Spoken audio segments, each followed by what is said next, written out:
பாரத் கோக்கிங் கோல் IPO வந்து January 12th அன்னைக்கு video போட்டிருந்தேன். க்ளோசிங் டேட் வந்து ஜான்வரி 13th அப்ளை பண்ணுறதுக்கு.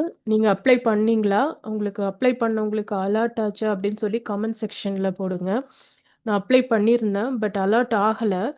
நிறைய பேருக்கு இருக்கிற டவுட் என்னன்னா, ஐபிஓ ஒன்ஸ் அலர்ட் ஆனோன்னு அந்த லிஸ்டிங் டேட் அன்னைக்கு லிஸ்டிங் கெயின்ஸ் இருந்துச்சுன்னா புக் பண்ணலாமா வேணாமா அப்படின்னு சொல்லிட்டு, அதுக்கு ஒரு சின்ன எக்ஸாம்பிளுக்காக தான் இந்த வீடியோ. இப்போ ப்ரைஸ் பேண்ட் பார்த்தீங்க அப்படின்னா அவங்க ஆஃபர் பண்ண ப்ரைஸ் எவ்வளோன்னா ₹23 per share. Okay, nearly 13,800, 600 shares, 13,800 investment amount. January 19th வந்து லிஸ்ட் ஆனுச்சு. 19th லிஸ்ட் ஆகும்போது லிஸ்டிங் ப்ரைஸ் பார்த்தீங்கன்னா ₹45. ஐ மீன் 23லேருந்து ₹45ங்கிறது டபுள். ஓகே, ஸோ கண்டிப்பாக நம்ம ஏன்னா நம்ம ஒரு 5 days தானே ஹோல்டு பண்ணியிருப்போம். 5 days ஹோல்ட் பண்ணதுக்கு வந்து அந்த அமௌண்ட் டபுள் ஆகுதுன்னா கண்டிப்பாக நம்ம செல் பண்ணிட்டு வெளியே வந்துடலாம். First view.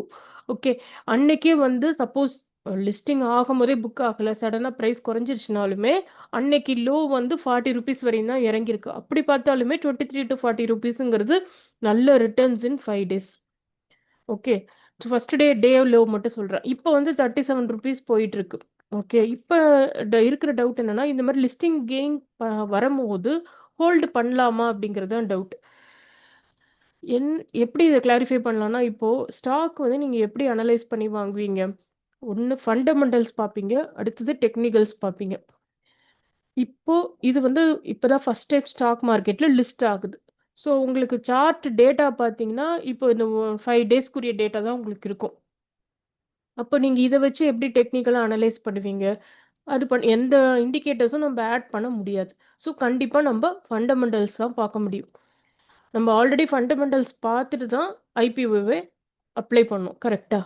ஸோ நம்ம அதை ஹோல்டு பண்ணோம் அப்படின்னா நமக்கு ஃபஸ்ட்டு அதோட அந்த கம்பெனியோட பிஸ்னஸ் புரிஞ்சிருக்கணும், அதோட டிமாண்ட் புரிஞ்சிருக்கணும் லாங் டேர்முக்கு. ஓகே, ஸோ நமக்கு அந்த பிஸ்னஸ் புரிஞ்சுது அப்படின்னா நீங்கள் அந்த டிமாண்ட் இருக்குன்னு நினச்சிங்கன்னா ஹோல்டு பண்ணுங்க.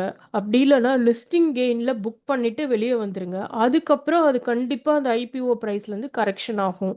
ஃபண்டமெண்டல்ஸ் ஸ்ட்ராங்காக இருக்கிற போது திருப்பி கூட நீங்கள் அந்த கரெக்ஷன் ஆகும்போது அதில் என்ட்ரு ஆகலாம். ஸோ அண்ட் ஃப்யூச்சரில் எப்போ ஐபிஓ அனௌன்ஸ்மெண்ட் வந்தாலும் இந்த பாரத் கோக்கிங் கோல் ஐபிஓ வீடியோவை வந்து ஒரு ரெஃபரன்ஸ் வீடியோ மாதிரி வச்சுட்டு அந்த கம்பெனியை வந்து அனலைஸ் பண்ணுங்கள், உங்களுக்கு ஹெல்ப்ஃபுல்லாக இருக்கும். ஓகே, ஸோ இப்போ உங்களுக்கு புரிஞ்சிருக்கும்னு நினைக்கிறேன். ஸோ லிஸ்டிங் கெயினில் எக்ஸிட் பண்ணலாமா இல்லை ஹோல்ட் பண்ணலாமாங்கிறதுக்கான கிளாரிஃபிகேஷன் தான் இந்த வீடியோ. Okay, thank you friends. நம்ம சேனலில் இருக்கிற வீடியோ சப்ஸ்கிரைப் பண்ணாமல் பார்த்தீங்க அப்படின்னா கண்டிப்பாக சப்ஸ்கிரைப் பண்ணுங்கள். உங்கள் ஃப்ரெண்ட்ஸ் அண்ட் ரிலேட்டிவ்ஸ்க்கு நம்ம சேனலோட லிங்க்கை ஷேர் பண்ணுங்கள். தேங்க்யூ.